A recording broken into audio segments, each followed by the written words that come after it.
I have something called, I don't have this dyslexia. I have something else. What is that? Dyslipia. Should be slipping. A new medical term. You've been setting that up.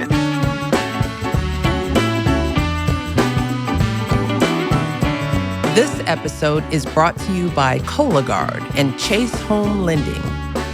Well, hello. Craig Robinson. Michelle Obama, how are you? In my opinion, I am delighted to be here. That's cute. I am so happy to see you in your bright yellow. Yeah, I got a little yellow, got a little sparkle going on. Yeah. It's like, I think, I felt like dressing up for our guests today. Yeah. Nice. But what's been going on with you? Not much. I've been on the road with the kids for summer hoops. Mm-hmm. So there's been a little bit more than usual, but loving my time popping in to say hi to you and a couple of guests. So really excited. You know, you're in quickly like I am traveling, and I'm staying at this Airbnb in Georgetown, and it's really neat. But you know what's really neat, other than being able to walk around the neighborhood and get a coffee or get something to eat, and everything's in walking distance, even our dinner last night. But the host lives nearby, and he was kind enough to come by and say hello and offer to give me a tour of the spot. It was really neat. And we've been so busy, I haven't been able to take him up on it, but I will do that the next time I'm here, because I think I'll stay here again. Well, that's kind of that experience when we think about when we had Brian Chesky on, who's the founder and CEO of Airbnb. It sounds like your experience is more along the lines of how he initially envisioned the Airbnb experience. Yeah. That you would actually stay in the home of someone and kind of get to know them. Yeah. Right? Yeah. It's more communal. More communal. Yeah. And I think this is the first time you've met the host. This is. Yeah. And so, you know what? It feels less transactional. You know, it was really, really nice. And I would encourage owners to do that. Yeah, yeah. Well, shout out to the Airbnb host in Georgetown who's looking after my big brother. Thank you for making him feel at home. So we got a good conversation planned for this episode. We do. This is not only going to be this is going to be a fun conversation. I'm really looking forward to it. Spike Lee is an Academy Award-winning director, producer, writer, actor, and author who helped revolutionize modern Black filmmaking. He's a graduate of Morehouse College and New York University's Tisch School of Arts, where he is a tenured professor of film and artistic director. His newest film is Highest to Lowest, streaming now on Apple TV Plus. And you and I both got to preview it. We get to talk to him I can't wait to talk that. to him. It's a great project. Yeah, so without any further ado, Mr. Spike Lee. The one, the only, in the flesh, on the Spike. Sis. Love you, sweetie. Love you. Man, brother man. Thank you for this. What's up? No, what happened? So thank you for. We concocted this visit just a couple of days ago because Spike and Tanya came over. We were having a little meal, sit down, little something like we do in the Vineyard. Because I love Spike, but I love Tanya even more. Probably she I a little understand. cool. You should. I understand. You should understand because Tanya is the real star. She's beautiful, smart. Yes. You know, you start wondering, how'd you do that, Spike? Tell her you had some game back in the day. We just met each other and time stopped. Okay, all right. I was going. So tell us the origin story. I was in for the Congressional Black Caucus weekend. Okay, and I was there to show a a couple scenes from Malcolm X. Mm-hmm. I had a date. So as I was going to the restroom, and she was going to the restroom, we saw each other. Okay. Where was your date? She's not gonna go to the men's room with me. You left her in her chair. It's like, you wait here. No, I said I have to go to the restroom. So we paused and looked at each other. And so I got up there and, gave a little speech, and we showed the clip, and people love the film. Denzel Washington, Denzel is Malcolm. Come on now. Yeah. And so night went on, and I was looking for Tanya the rest of the night, but it was time to go. So I'm going down the escalator with my date at night, and she's going up the escalator. So I said, I got to the bottom. Well, we looked at each other like it was like this. Truly ships passing. Yeah, it wasn't no goo-goo eyes, nothing like that, but it was just a look. So I got to the bottom of the elevator, on the escalator. I said, you know what? I forgot my Mont Blanc pen. Oh, man. You lied. No, he acted. He's an actor. He's like, no, really. This is a Mont Blanc. You know how much that pen cost back then? Right. I had that type of money. And we exchanged numbers. And the rest is history, herstory. Okay. Wow. I never heard that story. I like that story. Sweet. It's the truth. Now I got to get her version of it. I'm going to do that when we get back to the Vineyard. Well, that's beautiful. Spike is my brother. We've gotten to know each other over the years, and real getting to know, know, because it's and I don't like to say in behalf of Tanya and I, when we're on the island and we get an invitation from our peoples, our folks, we're like, we're going. Yeah, so we concocted this episode visit over dinner. Yes, we were talking about the new film, which we'll get into. Can I just jump real quick? Please. Can we talk about your first date? Well, because who hasn't heard about this person? This is another reason, another thing that connects us. Yes. The Obamas deeply to the Lees and to Spike in particular. When I see Barack, I say, good thing you made that movie. No, good thing you say we're going to see Driver's Daisy. Yeah. That was the wrong move. My sister here, Driver's Daisy. It's like, excuse me.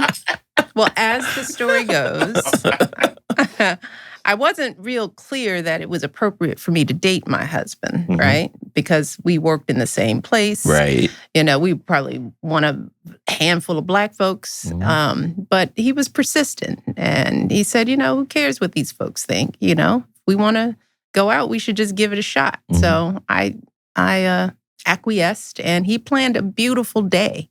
Didn't even know, it was sort of one of those dates that go on and on. Started with lovely time spent at the Art Institute. He was showing all his sides, his cultural, artistic side. He was bringing it. He was macking. That's the word. Walking slowly as he, noticed things in the Monet and the this and the that. And then we had lunch in the courtyard in the Art Institute. And if you know Chicago, it's one magnificent mile. So down Michigan Avenue from the Art Institute is on the south end. We strolled all the way north, walking, talking all the way. The evening starts, the day is starting to unfold. I'm starting to see new sides of him. I'm starting to look at him a different way. I think we had dinner at Lake Point Tower, which is further down, lovely sky view. So nice restaurant, good food. And then he says we should take in a movie, Do the Right Thing. Had just come out. It was the first weekend And if anybody knows anything about Spike Lee and his movies, they were a happening. They still are a happening. Yep. And so Do the Right Thing was a thing you had to see. And the fact that this brother was hip to the fact that we needed to see it on its opening night, it was impressive. So we watched the movie. It was phenomenal. Controversial. Did he did the right thing. But throwing the garbage can through Sal's famous pizzeria window? It's like but then after, because Do the Right Thing is the kind of movie that after you watch it, you got to talk about it, now you find out, I found out his character, did he see what I see? Did he have the feelings that I felt? Did he get what I got out of the movie? So we talked for hours after the movie, like everyone would tend to do. And I would say that date probably sealed the deal. And wasn't Dry Miss Daisy, right? Was not Dry Miss Daisy. Academy Award winner. Yes. Best Picture. Yeah. Dry Miss Daisy. No, that didn't do it. It was Spike Lee's joint. Thank you, Spike, for that. No, thank you. I like Spike is like, I want to hear that story again. But that's the first time I ever heard it from my sister. I read about it. Oh. Yeah. But we never ever But wasn't it last summer, the 2 summers ago, you gave us the sign? The street sign. Yeah, the street sign. Yeah. Which was, we got, this is like, fancy friends. Because you gave us a Do the Right Thing street sign from got renamed Do the Right Thing. Got renamed. We got a sign that is signed by Spike Lee. It's in the house in the Vineyard. Thank you for that. Thank you. Spike is a thoughtful person, and now I haven't known him as long as you have, but I will tell our audience that when we had dinner together at your house on the Vineyard, Spike found out from my wife that our 2 youngest kids, Austin and Aaron, were big Knicks fans and Spike Lee fans. And the funny thing is, and everybody who's our age is going to laugh at this, they weren't old enough to watch your movies yet at that time. And I hope not. And he said, I hope not. But then you remember what you said? He was like, they can watch Crooklyn. That's the one. That's the one. They can watch Crooklyn. That's it. And he was as protective of them as we were, and he made the movies. That was what was funny. But I don't know if you remember this, but I'm jumping around here. The funny part is, they only know you as a Knicks super fan. That's your claim to fame. That was your claim to fame to them. So when they heard they were coming over to dinner, they were excited. So what does Spike do? He takes a stroll with them in your backyard, about 75 yards down and back, and just talk. And you can see Spike, one's on one side, one's on the other. And who's doing all the talking? Spike. And then you see the guy saying something, and you see, and we're all wondering, what are those three talking about? How old were they at that time? So this was how many years ago? 3 years ago? I don't know. So they were probably 12 and 10. Because they're 15 and 13 now. Yeah. They can see Crooklyn. But they're almost at the point, thanks to Malia, she wants them to see some R-rated stuff, so. That wasn't me. I know they're it wasn't older now, but they're older now. They're older now. But my point is, you haven't known me. You are a generous soul because. And kids are very important to you. I mean, anytime there are young people, in our presence, Spike, I know you will go, you bird's eye to the young people. Yeah. Now, Tanya says that's because you are a big old kid yourself. Oh, she's. She said more than that. Spike, you are crazy. We've been married 30 years. Oh, man. I'm going to get you out of trouble. Well, Spike, what's your favorite film that you have made? Or do you have a favorite? I know you probably get this all the time, but we've never talked about this. I'm going to, if I could turn your question around. Please.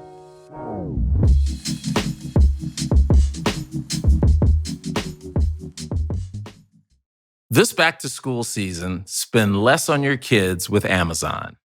You know, Mish, I've had such fond memories of our kids' first day of school, and I'm just thinking back to when we would get them ready and go shopping for school supplies and how excited they got over a new T-shirt. I know, right. A new pair of shorts. New pencils, all the excitement over decorating their lockers. One of the things that I used to do in preparation for school, because our summers in the White House got pretty exciting. I mean, it was usually when we did an international trip because the girls were away. So summers were fun. It was camp, and I found that a couple of years, they weren't mentally ready to get back to school because they were having so much fun. Right.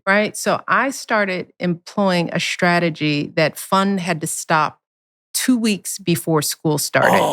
So that they would be no fun, nothing planned, just bored. So that by the end of that 2 weeks, they would be begging me to go to school. So that's tough. I learned that strategy because if it's fun up until the end, they're like, why would we want summer to stop? That's tough. And when we were growing up, we were always ready for school because summers would drag on forever. Yeah, because even when we went to day camp, that ended in the end of July. So August was like... You had dead space. You had to figure out your own plan. Well, I tell you, these kids have really been spoiled with vacations and all this great stuff, but I really look forward to back to school and the excitement. At our house now, it's more about what day you get your haircut. You got to get the fresh cut close enough to the start of school so that it's still fresh. And for us this year, it's going to be a tough one because it's the weekend of Labor Day. So it's very dicey. Those fresh haircuts are going to be like 4 or 5 days old by the time they get to school. And then there was just the back to school shopping, which I must say cannot relate to because as First Lady, it was very hard for me to do the back to school shopping with the motorcade and police and all of that. I remember when we used to run around to a million different stores chasing down spiral notebooks, lunch boxes, calculators. Now with Amazon, everything you could ever need can be purchased from anywhere you are. You can be on vacation, a sports field, and get all of it delivered fast right to your doorstep. One click, no stress. And with Amazon's low back-to-school prices, you can spend less on your kids. Who could ask for anything more?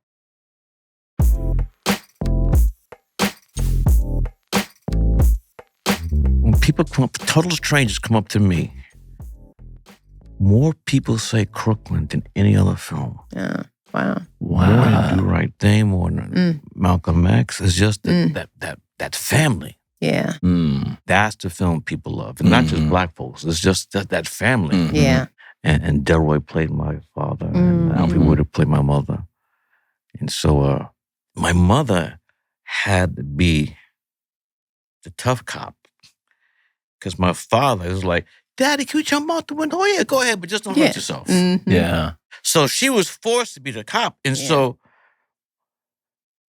we grew up sometimes like not liking our mother. Because she let us do nothing. Yeah, yeah. Okay. I'm oldest of 5. We were crazy. Yeah. We were just wild Brooklyn kids. It was like, and my mother had to be a disciplinarian because otherwise it would not have been good. And so I feel bad. Like we saw all of us, our mothers as a bad. The sheriff. Because she wouldn't let us do nothing. And so you mad at her, and she's holding it down for everybody. Holding it down. Hold it down. Yeah. So that's why I think people think Crooklyn. These are total strangers just come to say. They name them all. It says my favorite is Crooklyn, and not just black folks too. Just. Did you always want to know that you wanted to go to be a filmmaker? That came late. I just went to the movies. Well, we went to the movies. I mean, this is screaming. I mean, this is like the early 60s. So, it's, I tell you, when I say film chose me, cinema chose me, I didn't choose cinema. How so? Summer of 1977, one of the most infamous summers in New York's history. And I had a friend. Her name is Vieta Johnson. Smart. Did she go to Princeton? Yes. Let me tell the story. Okay. So Vieta and I grew up together. Okay. And went to Stuyvesant, the top high school. Yeah, Stuyvesant High School, yeah. Brooklyn Tech was on the block of my offices, Stuyvesant and Science. Yeah. And so she was always smart. And that summer, New York City was broke. There's a famous front page of Daily News. Ford, the city dropped dead. That's President Ford. So I came home for the summer, and there were no summer jobs. So I wanted to come make some money so I could have some fresh clothes going back to school in the fall. And that summer, all we would do was play sports, stickball, stoop ball, stuff like that. And this day changed my life. There's no BS. I went to see Vieta. She lived in a Universal House on the other side of Fort Greene Park. Rang the bus, said, come on up. So she's studying for some test, SAT, whatever it was. So we're sitting in her living room, and there's a box. This is a true story. This day changed my life. I said, what's in that box? She said, it's a Super 8 camera my father gave me. I don't want it. I said, what's in the other box? It's the cartridge for the Super 8. You can have it. Wow. Your father gave it to you. He gave it to me, but I'm going to be a doctor. Right. Yeah. She was studying for some LSAT, whatever it was. And so now I had something to do for the summer. Wow. How old were you? I was... 77. Oh, yeah, she had to be a junior. 20 years old. I was born 57. So now I had something to do. So I spent the whole summer filming. Wow. And that summer was a summer of the blackout. So when it happened, my father would drive me around to see my fellow Bawiquas, Puerto Ricans, and my brothers and sisters looting. I had it all. Driving cars, Cadillacs out through the wind. I mean, so you're in the middle of the looting, catching it all. Yes. So I come back to school for my junior year, and I declare my major, mass communications. Morris didn't have that, but Clark is across the street. Yeah.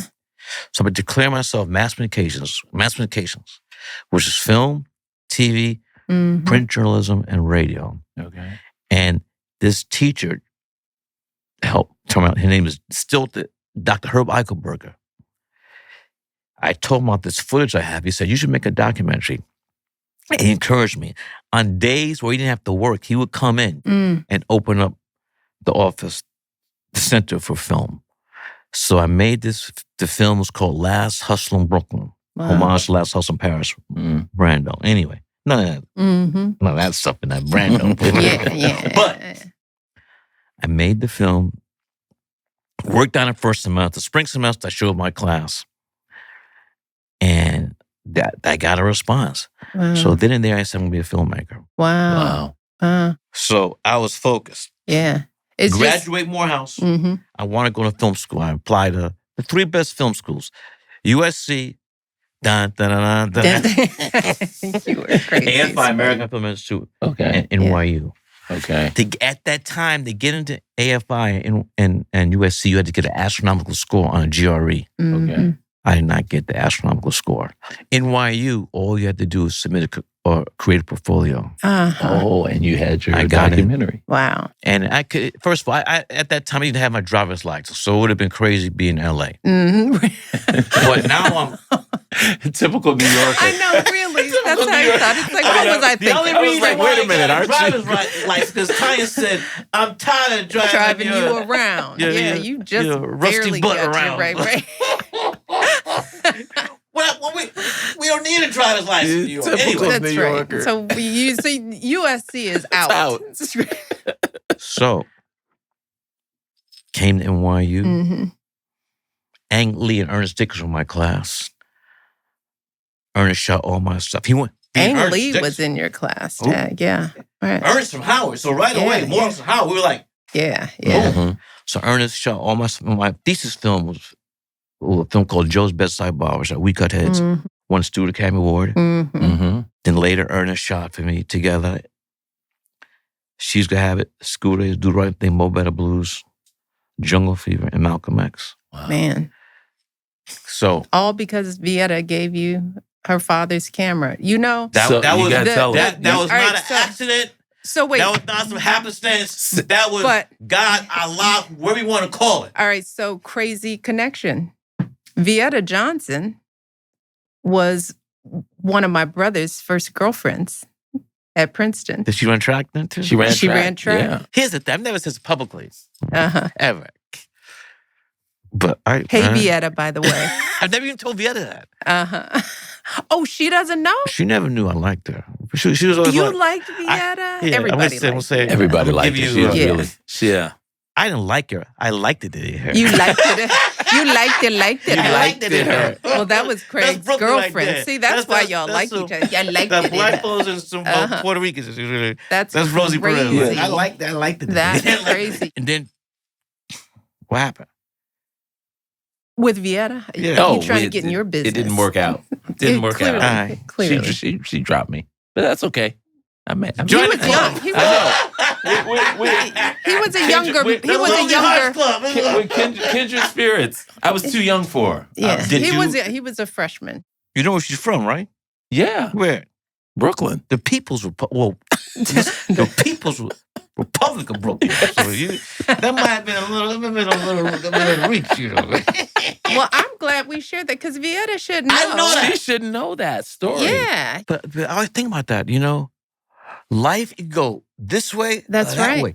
If you knocked on her door that day, no, rang the bell. Sorry, yes, rang the bell. If her father, did not give her that Super 8 camera, I wouldn't be here. You wouldn't be here. Or if she was interested in the camera herself, and Vieta did become a doctor, so she was very clear. Yes, yeah. I mean, life. I think about this one. I'm like, that's crazy. That's like, God damn. That's crazy. Well, it's a good thing you were good at it.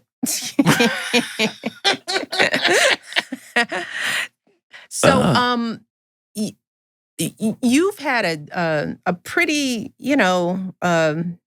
steady team throughout your film career. I mean, you see the credits. You see your same crew, your photographer. Is that your good luck charm? Do you, is that normal in filmmaking that people have those long relationships, film after film? Well, you know that it's relationships that can apply to film, sports, teams, Yeah. So it's people that you're comfortable with and that you could flow with, and people that here's the important thing. That you trust their opinions. Yeah. Am I right or wrong? You're right. Because if you work with some Mama Lukes. Okay, Mama Lukes. Let's explain that for the people. It's Italian American. New York Italian American. My family was the first family to move into Cobble Hill because I was born in Atlanta. When we moved into Cobble Hill, Brooklyn, it was stone. We were the first Black family. Yeah. And so I began to think about Do the Right Thing and Jungle Fever came from being a child in a predominantly Italian American neighborhood. So Mama Luke. Mama Luke. It's not You don't want to be a Mama Luke. So when you trust someone, you know they have your best, want the best for you. Yeah. So they're not going to tell you some crazy stuff. Now, you don't. Somebody's opinion you don't respect, you're not going to listen to them because you don't know where that's coming from. Right. And we all know in this room, we've taken in the world. You've taken some advice or something, and then say, "God, wow, But when you're surrounded by people who want you to be the best you can be, you can trust them. Yeah. And we've all seen teams, guys that get along and this and that, and it comes on the court. Yeah. Now, I was at Game 7, May 8th, 1970. Which game is this? Fill me in. The Knicks' first world championship. Okay. That's the Los Angeles Lakers. It's like, which game is this? I'm sorry, fellas. I'm talking about a team. Coach Red Holtzman. Yes. Starting 5. Okay. Willis Reed. Dave DeBusschere. All right. Bill Bradley. Dick Barnett, who recently passed away. This was Walt before Frazier. I even knew basketball existed, but thank you. That's the team. Off the bench, Cassie Russell. Yeah. Dave Stolworth. Mike Reardon. I was at that game. Okay. My father's lawyer had season tickets, and he promised me if there's a Game 7, you can go. And it's the Willis Reed game. Willis Reed, Game 5, got hurt. He didn't play Game 6. And I've been to Super Bowls, World Cups, World Series. I've never heard a noise, crowd noise as loud when he dragged his leg out, that noise. Both teams were doing their layup line. The entire Laker team froze, turned around, saw Willis Reed drag his leg. What happened to his leg? Well, he had hurt his leg in Game 5 and didn't come out to warm up with the rest of the team. So the Lakers were thinking, okay, great. Willis Reed's not playing Game 7. We're in good shape. But he came out late. Okay. And I can't even imagine the sound of the crowd. The Garden is... Yeah. I mean, when it's packed, we're it's talking one about 3 of the all-time greatest. Willis Reed. So this is one of your famous sports analogies that gets us back to team. Yes. See what I have to deal with here? This is what I got to deal with. Sports is in every...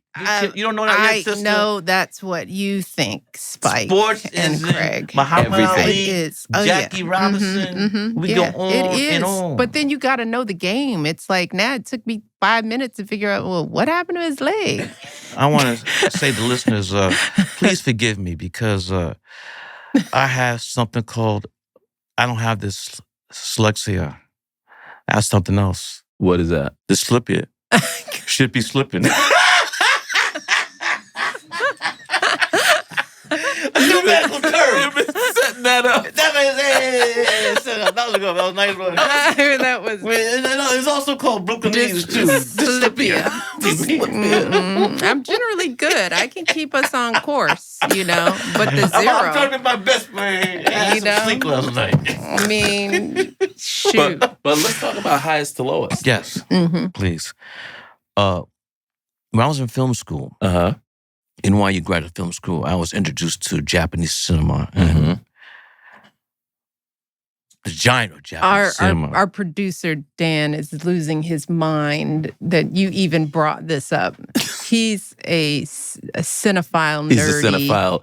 And Spike Lee. And we were just talking about, well, you do know that this was a Kurosawa. Kurosawa. And I'm like, no, I did not. So he's so happy. Please continue. I was in film school, in NYU, in graduate film school, you introduced a lot of international cinema.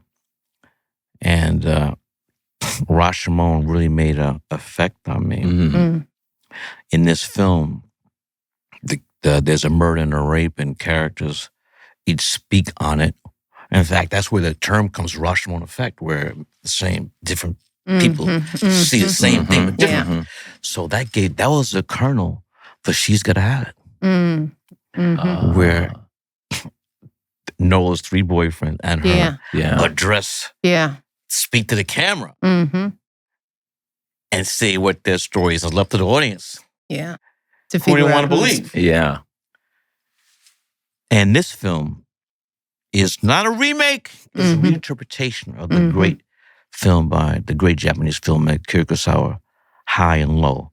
So we flipped this. So our title is called Highest to Lowest. But as a nod to Prince, we used the number 2 instead of nice. I didn't know that when I was watching it. Okay. And I'm blessed to have worked with my brother, Denzel Washington. Yeah. He gives a performance. We are blessed that you're working with your brother, Denzel. Yeah.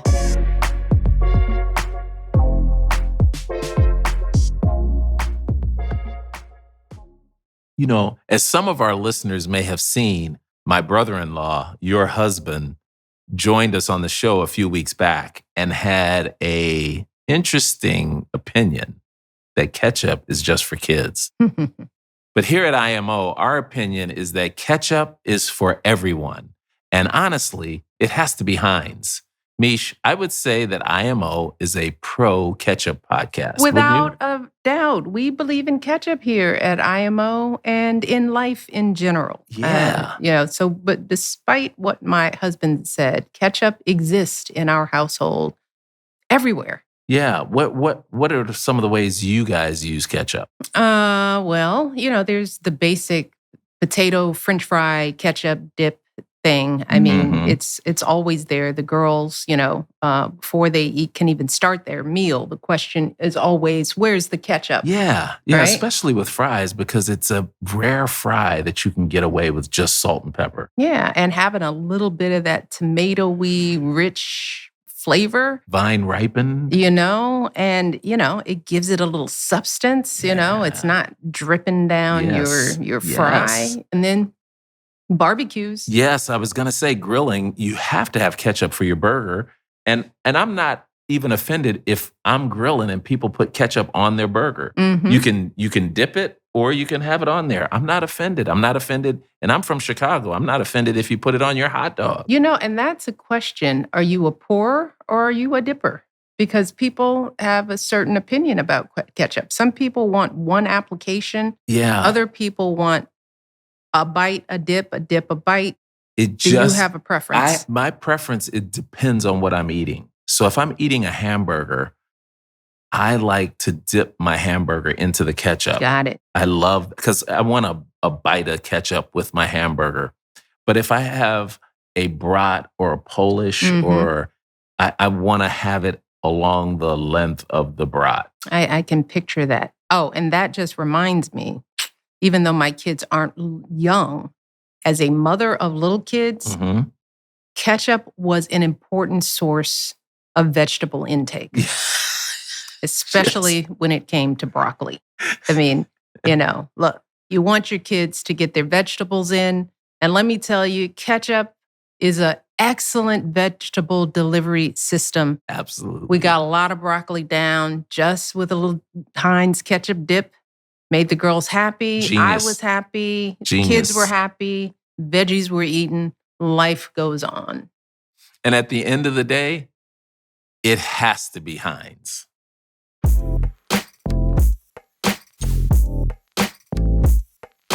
And it's kind of sad because this might be the last film that we're doing. He's talked about retiring. But every time I read an article, he's retiring, he's doing another movie. So, It's like slow. so who knows?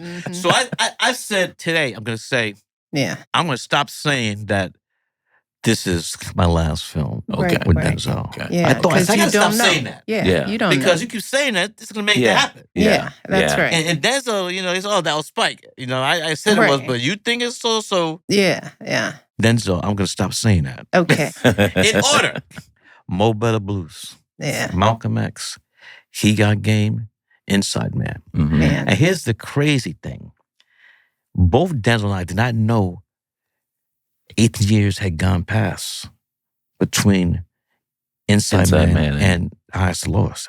We both time just went. Yeah. I wouldn't have I wouldn't have thought that either. That we 18 didn't know. years. We were shocked. We were like 18 years? But because Inside Man feels fresh, I mean, it's a standout. I mean, it's on the top of everyone's favorite Spike movies. So it feels like it just happened, Yeah. And you haven't aged, not a second. I'm right. Except for your slipology or whatever it is. Read operation. Right. But it has been, all jokes aside, it's been a gift to work with Denzel. And added plus, he has season tickets for the Lakers. You are so So when the silly. schedule comes out, I look over the Knicks. silly. Yo, D. I got this right. And then the way it is now is a lot of times what they're doing now is like to stop teams doing travel. Mm-hmm. The Knicks are playing the Clippers like back to back. Yeah. So I know the owner. Mm-hmm. Well, it sounds like you made the movie schedule around the basketball schedule, Spike, and I wouldn't be surprised. It's like, let me tell you this. When we were rolling with, mm-hmm. if I had a game, Mm-hmm.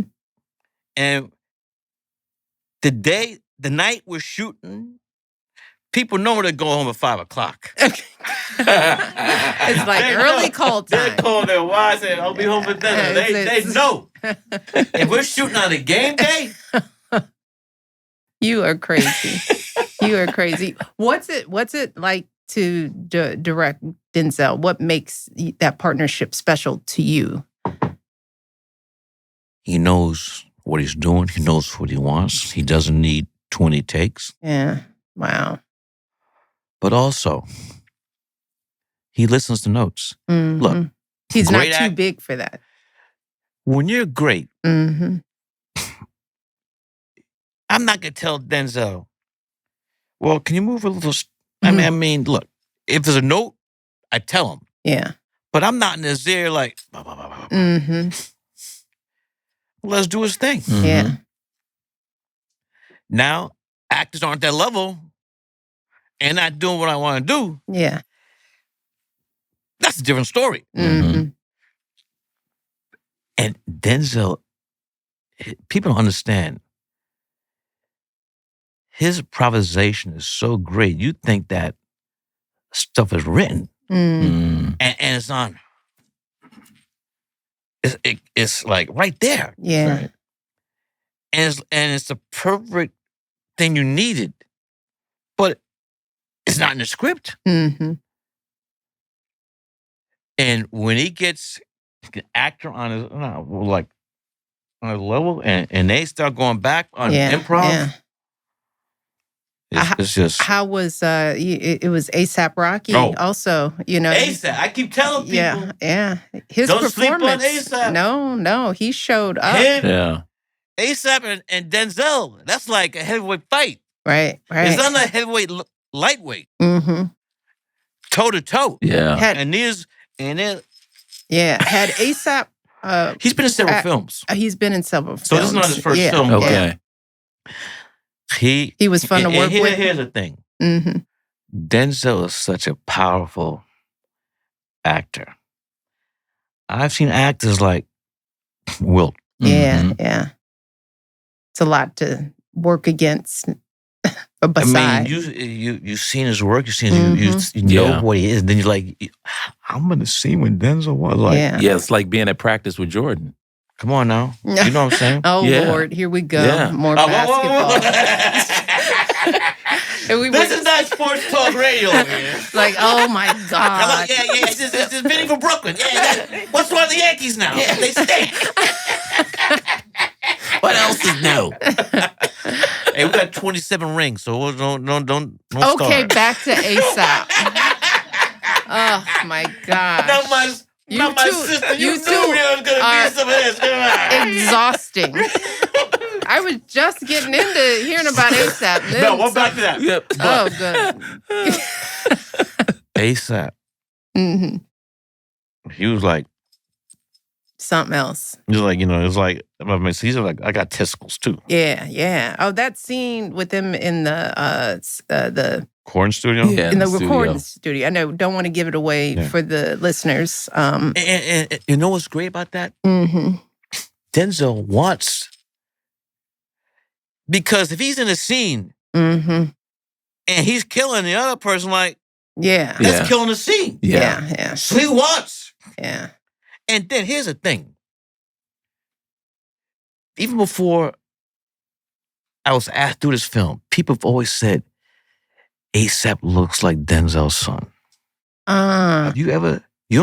I've heard that. I've heard people say that. We see the film again. Now I have to look for it because I didn't notice it when we were watching the film. People saying that to me for years. Yeah. And so that adds another layer. Another. Thank you for that Yeah, word. yeah. Another layer, because then on a subconscious level, this is a father-son thing. It's father-son. Yeah. So you're adding layer upon layer, and that just that lifts the whole film up.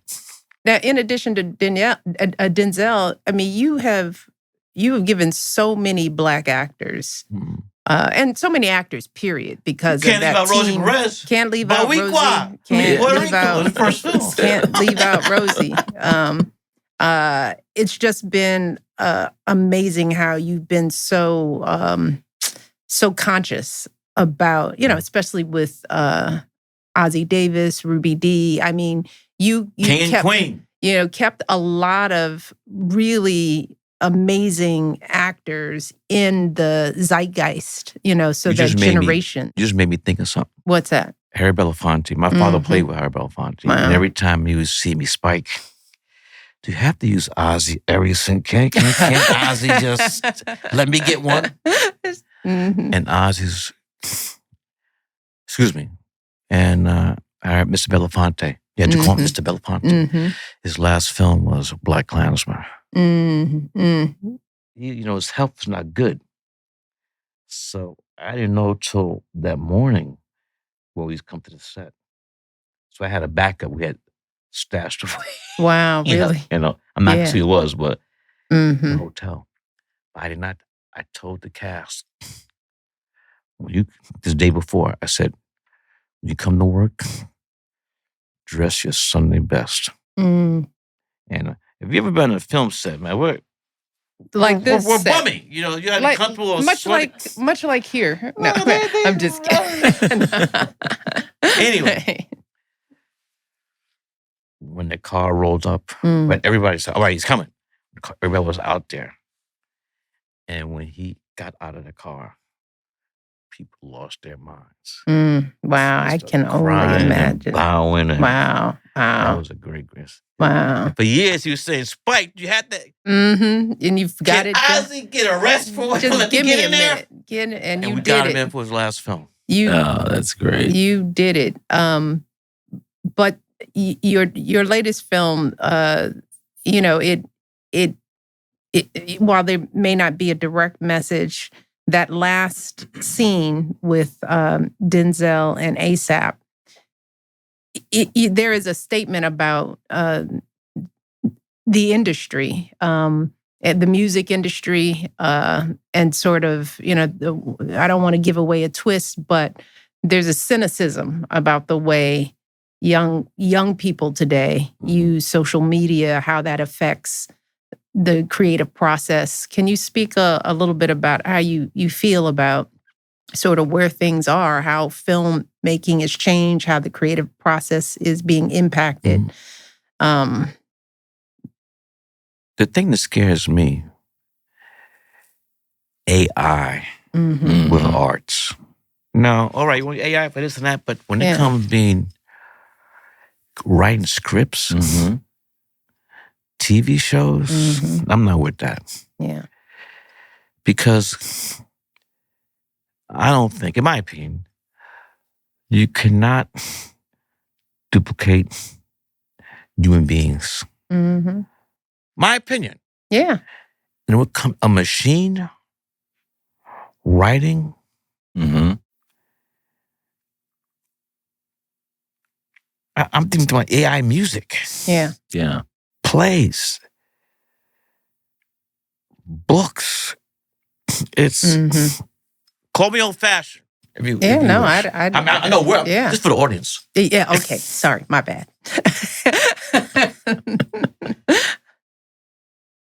I just think that there's things that are sacred as human beings that the arts, I have a problem with that. How do you see it in the classroom? Because you're teaching. So. Yeah, but they don't have to write papers for that. Okay. But scripts? I read their scripts, but I can tell they're not. You can tell. Yeah, I can tell. Yeah. But I'm talking about, I don't have exams. Yeah, got it. But people it's the students who are losing out because they're not. And we know, look, at this table, we all know, and we learned this many, many times, because we didn't get to where we are if it wasn't for that. You got to put the work in. That's right. WERK.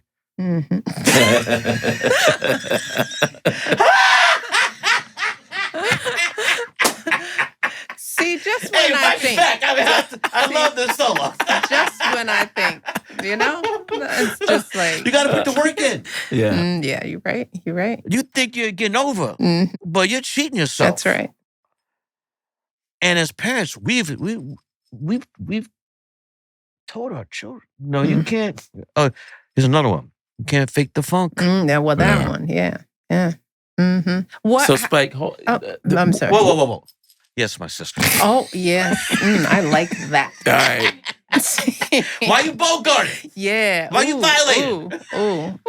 It might as well be the same. It might as well be the same here as it is everywhere. Go ahead, Your Highness. Oh, now I forgot what I was going to ask. All right, what are you going to ask? I was just going to ask, what does it take now to get thoughtful, original, brave films made in Hollywood? Okay, that was close to what I was going to ask. Oh, okay, well, what do you know? All right, so worked out for me anyway. Right? It's getting harder and harder. Yeah. Because the powers that be, they're just looking at the bottom line. Mm-hmm. I know for this personally, there are fewer and fewer people in those positions, the gatekeepers, that are willing to produce different type of material, more challenging type of material, and not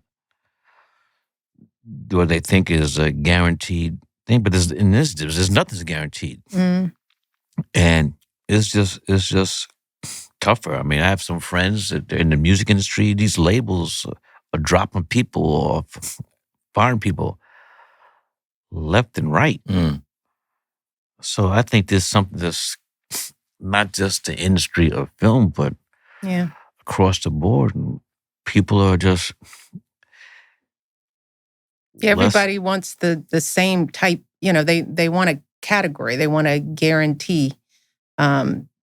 But the audience is there, but they're not. The audience, that's the frustrating thing. I mean, it's like, you have conversations with some of the decision makers, and they swear that the audiences don't exist, that the numbers bear it out, but that can't be possible.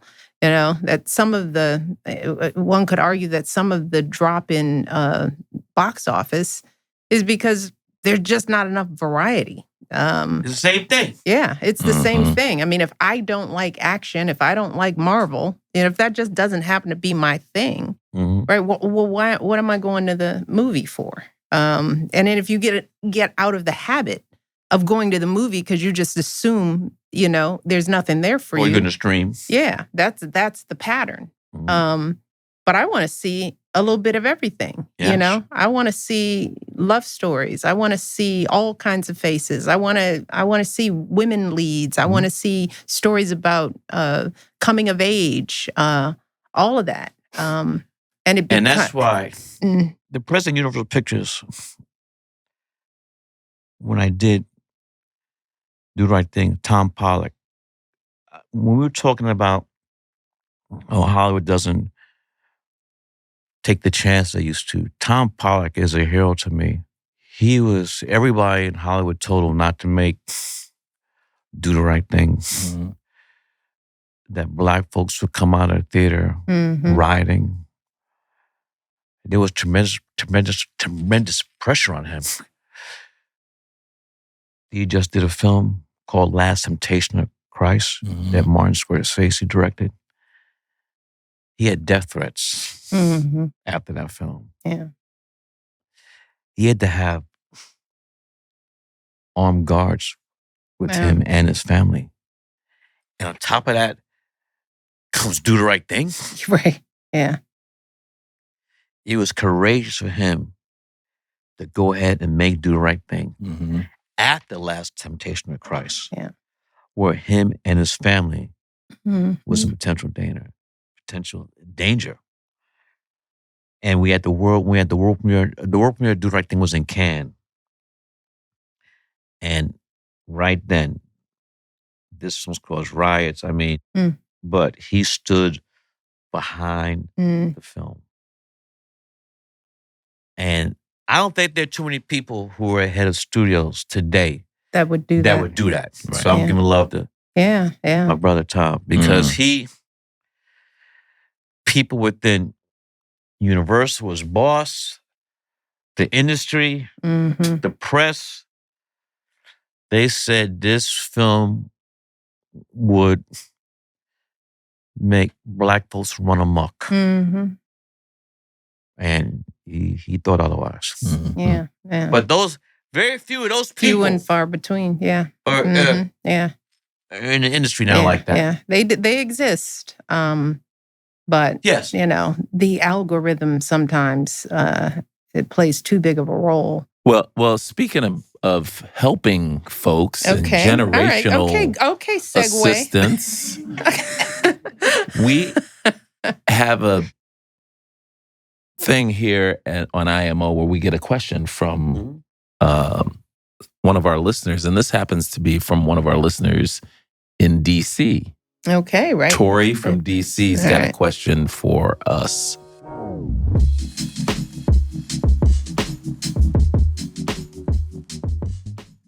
This episode of IMO is sponsored by Chase Home Lending, committed to supporting you all the way home with smart digital home buying tools and resources. Chase Home Lending is dedicated to helping individuals and families achieve their dream of home ownership. They offer expert guidance throughout the home buying journey, helping customers navigate the process with confidence. This brings me back to a time when we grew up living upstairs from my aunt in a 2-family home that she owned and we rented. And it was a wonderful time, but being a renter, we had to be extremely careful of what we did. For example, we had to be quiet at a certain time. We couldn't play on the front lawn. My sister couldn't have a dog.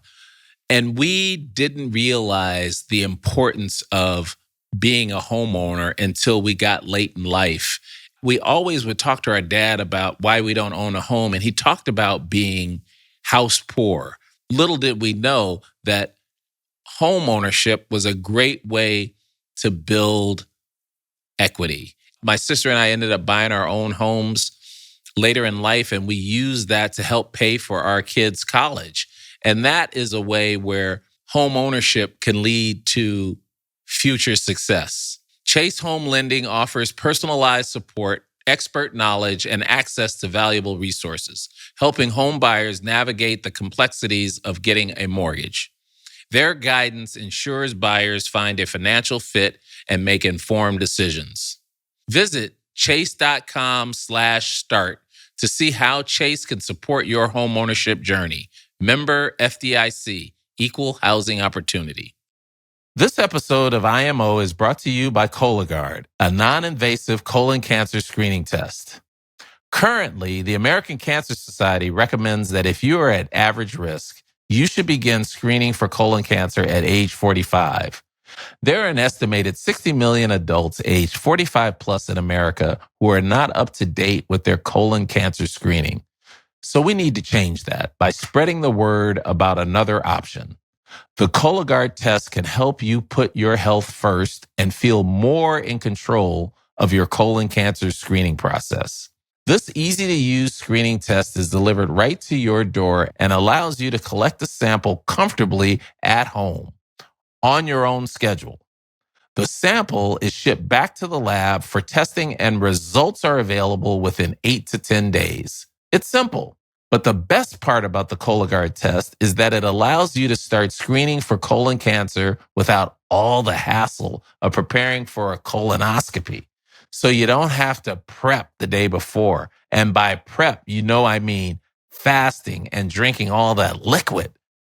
You get to skip the stress of having to request off work, go under anesthesia, get a ride home, and all the other hassles that come with an invasive procedure. And in addition to its convenience, Cologuard is also affordable. Most insured patients find they pay nothing out of pocket. With zero downtime, no special preparation, and a screening test that's delivered right to your door, let's start prioritizing our health. So, if you're 45 or older and at average risk, ask your healthcare provider about screening for colon cancer with the Cologuard test.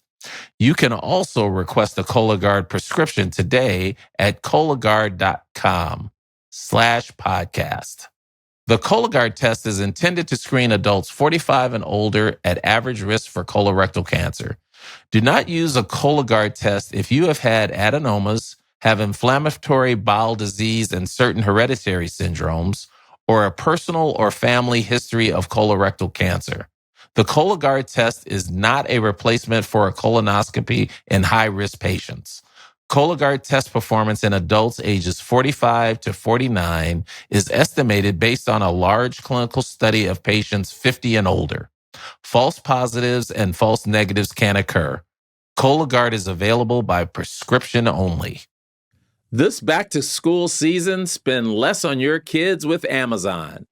I remember when my wife Kelly and I would be running around to a million different stores, chasing down spiral notebooks, lunchboxes, and that one specific calculator that somehow every math teacher requires. And look, I love my kids, but I do not love fighting over the last pack of highlighters in a crowded store at 7 p.m. on a Tuesday.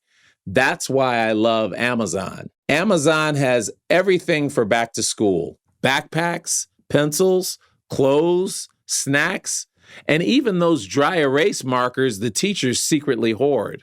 All delivered fast, right to my doorstep. One click, no stress, boom. And the best part, I can shop from my couch. With my now 15-year-old and 13-year-old, I grab their school supply list and I'm all set. Now, instead of running around town stressed out, I get to actually spend the last days of summer with my kids. We're doing movie nights, bike rides, and even, dare I say, back-to-school fashion shows in the living room. Parents, do yourself a favor. Go to Amazon. Get your back-to-school checklist done in like 5 minutes while saving a few bucks. So remember, with Amazon's low back-to-school prices, just spend less on your kids, because every dollar you don't spend on them is a dollar you haven't spent on them.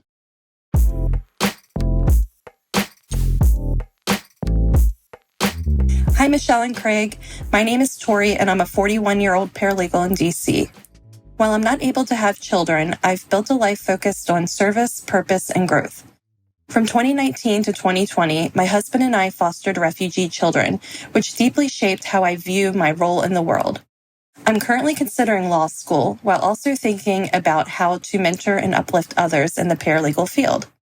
My questions are, how do you decide which path will allow you to have the greatest impact, especially when you're torn between multiple good ones? How do you cope with the feeling that you're not fully living up to your potential, even when you're doing meaningful work? I get none of words. That's a humdinger. That's a humdinger.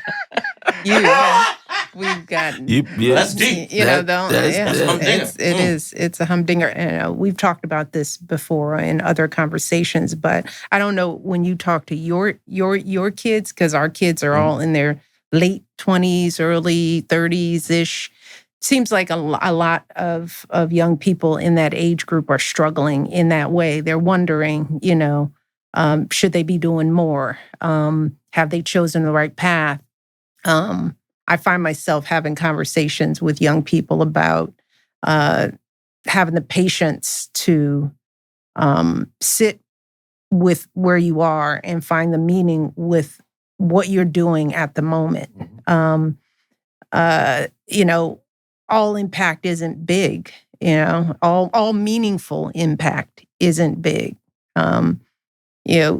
Tori is fostering refugee kids, and it sounds like there's a lot of stuff going on in Tori's life right now where she's having a lot of impact.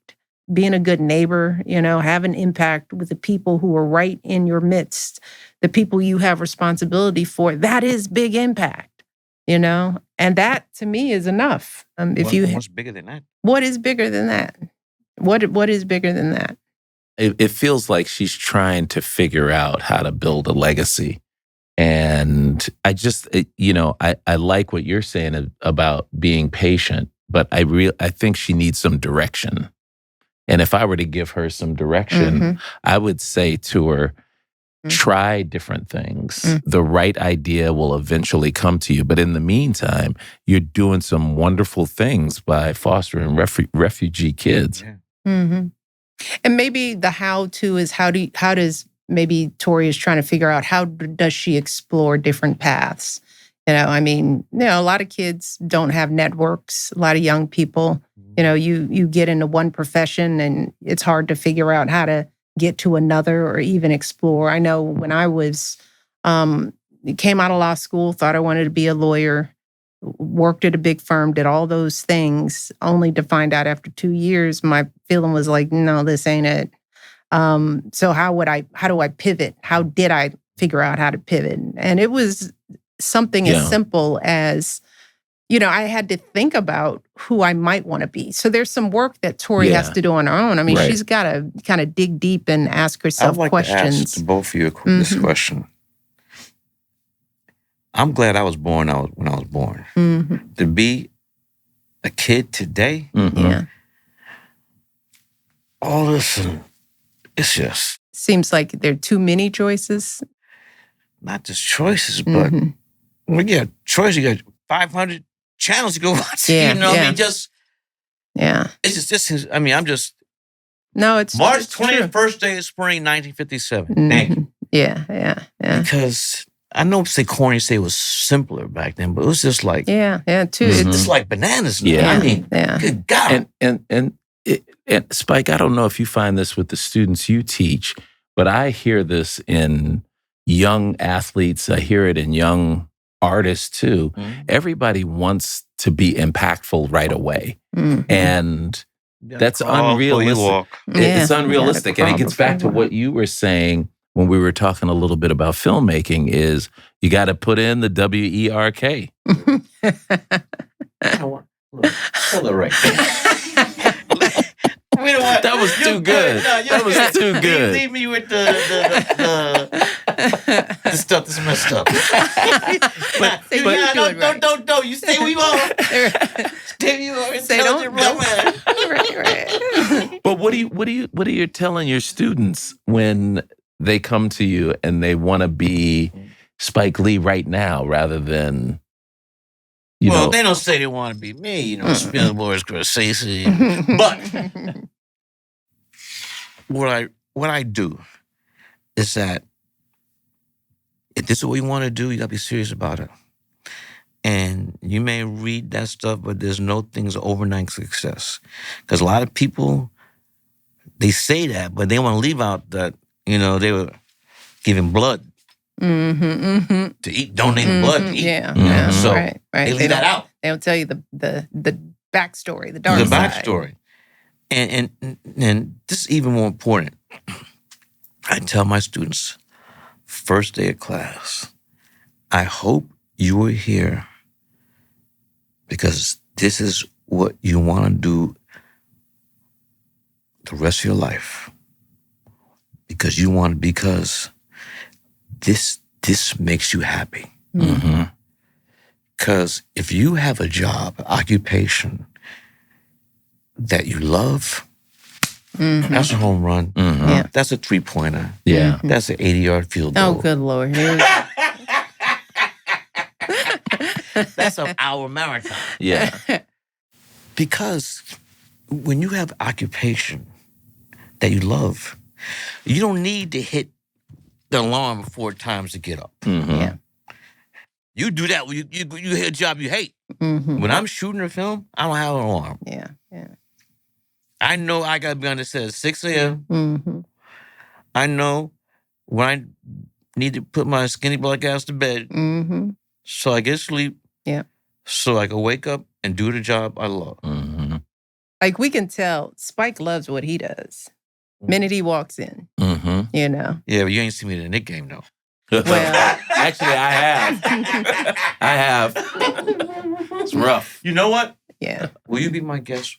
I will. This season. I will. I will. Don't waste that on her. Oh, don't even. Take me. Nah. Back up a little bit. I would be honored to be your guest at the garden. Yeah. Have me back, please. I would love it. Thank you. Yeah, yeah. And, give a last plug for the film. What do you want to tell the people? The new joint. The new joint is Highest to Lowest, starring Denzel Washington, Jeffrey Wright. A cast. ASAP Rocky. Yeah, it is a Wendell cast. Pierce. Streaming on Apple September 5th. Apple TV Plus. Yes. You see how slippage doesn't happen when it comes to, it's like you pull up dates and whatnot. I'd be like, Spike, and he not going to know when the film drops. It's like, nope, not when it comes to the thing he loves. There is no slippage. I love you, Spike. Thank you for this. Thanks, We'll see you back at the you. ranch.